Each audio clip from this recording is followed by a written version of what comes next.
Well, we all know Chris Brown definitely is, one of the major superstars out here in music, today. I remember when Chris Brown first came out. And we know he had an issue definitely with Rihanna, to say the least, in 2009. And you remember that case and how him and Rihanna got in a fight. Now, Chris Brown said that she hit him first and he just retaliated to her. But you know how that goes, a man retaliating versus a woman hitting you. That's just never going to end well too much. And Chris Brown, of course, he was charged with that later. But she ended up getting back with him, right? But he ended up taking a plea deal and, kind of moved on from that and continued his career. Now, people have made accusations against Chris Brown over the years. I remember covering this. People have actually lied on Chris Brown, and he exposed it, about his camera situation, how certain people were lying.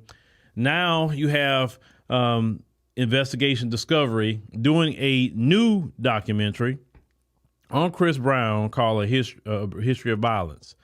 And I'm just trying to figure out why now? Why are you now coming out with this particular documentary? Because I haven't really heard a bunch of stories about Chris Brown beating women. We know what happened in the past, and he pled guilty to that. And, whatever him and the judge decided to do at that time period, he finished it. He moved on with his career. We know these documentaries have been key in sometime the prelude before cases have been filed on particular people. Let's say like R. Kelly, surviving R. Kelly. They released that, and it wasn't long after that, R. Kelly got charged. He got federal charges, and now R. Kelly is sitting in federal prison right now. We know they've done, particular ones on Diddy. And now where's Diddy? Sitting in federal prison right now, waiting his trial. And now they're circling around to Chris Brown. I think it's just quite interesting how they're doing that. Once again, if Chris Brown is doing something he don't have no business, then go ahead on and file a report on him. But to just start targeting people and saying a history of violence or whatever, his history is his history. But when you're putting out these documentaries against people like Chris Brown or whoever else, and it's really not warranted, or it's not like they actually did something. I see Diddy, okay, you arrested him. You can gotta look more into that. That's one thing, right? But even the R. Kelly situation, what R. Kelly went to jail for was not underage girls. The first trial he had back in the day was behind underage girls. He didn't go to jail for underage girls this time, right? So these people, once again, and I would tell all these entertainers, all of you, don't think that you can just do some things out here and people not going to, you think you may get away with it, but we know the Diddy case, somebody always recording you. Somebody got something on you. And we see, especially with the Bill Cosby case, people can come out from 40 years ago saying you did something to them. You're like, huh? I don't even remember you. Who are you? Right? And they're allowed to run a civil case on you for something that happened 30, 40 years ago, and you don't even remember this person anymore. This person never contacted you, nothing. They accuse you of doing something instead of saying going to the police right then and there and making a report. You know what I'm saying?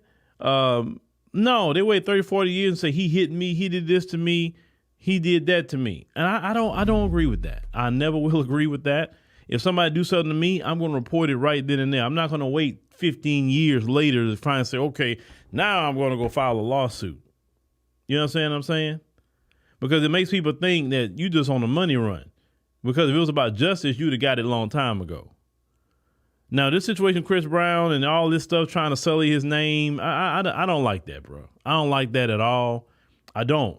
Because it is also seemed to me also is you're always targeting the black male celebrities, but where's the even-handed documentaries? Where are they? Where are they on these rock stars who've done the same things or even worse to women, right? Where's the ones on these country music stars who've done the same things or even worse too, right? But you keep on targeting the hip hop and R&B artists. Now, when I'm saying hip hop and R&B artists, where I'm going with that, and you know what I'm really saying when I say rock and country music, you know where I'm really going with that. And we know Beyonce, that's something new, whatever. Because it seems kind of targeted to me. Because if you were doing it on all of them, then it would make sense. But you seem like you're only targeting certain ones. And yeah, I don't rock with that. I don't rock with that at all. But some of these so-called documentaries is out here that they're putting out. I don't even entertain some of them. You know what I'm saying? Because I think the one I did check out was Surviving R. Kelly, because there was just so much going on with it. I said, okay, what's going on with this?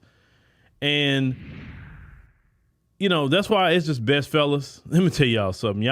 Some of y'all say, oh, I ain't ever getting married. I ain't ever doing this. I ain't ever doing that. I'm like, bro, look, it's better get you one woman to chill your nerves, bro, because there's some vultures out here. Do your job, go home. Like, man, I ain't partying with nobody. I'm not doing nothing. I'm going home. Because, yes, Chris Brown was at the Diddy party, too. Yes, he was. Several times. So even just being at the Diddy party, Chris Brown is name going to be floating around somewhere. So there's going to be a whole lot of names going to be floating around because of Diddy. So, and then they're saying right now, speaking of that, they got Diddy tapes out here that's being shopped around with people that's more even powerful than Diddy could ever been, right? So there you go. But let's see what happens now. Chris Brown fans in South Africa, I just heard that Chris Brown is going to do a concert in FNB Stadium out there in December. So if you want to go see Chris Brown, you go check him out there in South Africa in December. That's actually a good time to go to South Africa in December because it's kind of warm. But yeah, man, they trying to do Chris Brown wrong, man. I mean, I shake my head on that because I've seen, once again, I've covered cases where people just straight lied on Chris Brown, lying and say he did something to him and then he busts him out. This is like, I think it was 2 cases that I remember covering where women lied on Chris Brown, and now here they come